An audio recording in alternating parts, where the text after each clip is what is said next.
नमस्कार मंडळी, सर्व प्रेक्षकांचे सरसे स्वागत आपल्या one cup TV 3R programme मध्ये। काल आपण एपिसोड क्रमांक 9 मध्ये एक बुद्धिमत्तेचा प्रश्न विचारला होता। त्या बुद्धिमत्तेच्या प्रश्नाचे उत्तर चांगल्या प्रकारे स्पष्टीकरण करून आपल्या कमेंट बॉक्स मध्ये सर्वप्रथम कोणी दिले ते बघून घेऊ आणि त्या प्रश्नाचे योग्य उत्तर काय होतं ते जाणून घेऊ। तर चला बघू, पहिले त्या प्रश्नाचे उत्तर बघू, मग विजेता कोण आहे ते बघून घेऊ।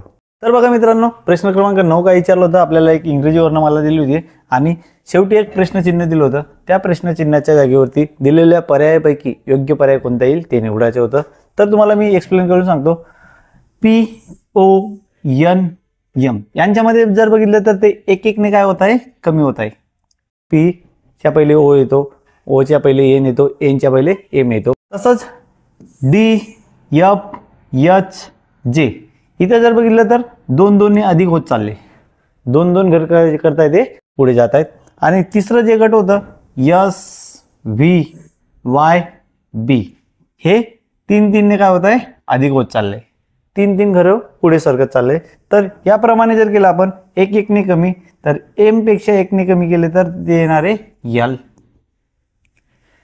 J मध्ये जर आपण 2 मिळवले तर तिथे भेटणार आहे आपल्याला L आणि B मध्ये जर आपण 3 मिळवले, किती मिळवले 3, तर E येणार आहे। तर पर्याय क्रमांक D बरोबर होतं मित्रांनो। अशा प्रकारे तुम्हाला योग्य प्रकारे स्पष्टीकरण देऊन या प्रश्नाचे उत्तर द्यायचे होते आणि आपल्या कमेंट बॉक्स मध्ये असे योग्य प्रकारे स्पष्टीकरण कोणी करून दिले ते जाणून घेऊ। तर मित्रांनो, प्रश्न क्रमांक 9 चं सर्वात पहिले स्पष्टीकरण आपल्या कमेंट बॉक्स मध्ये कमेंट करून दिलं होतं। सुधा मुलचंद राठोड, राहणार गोरखपूर, तालुका चाळीसगाव, एक विद्यार्थी जे स्पर्धा परीक्षेची तयारी करत आहेत।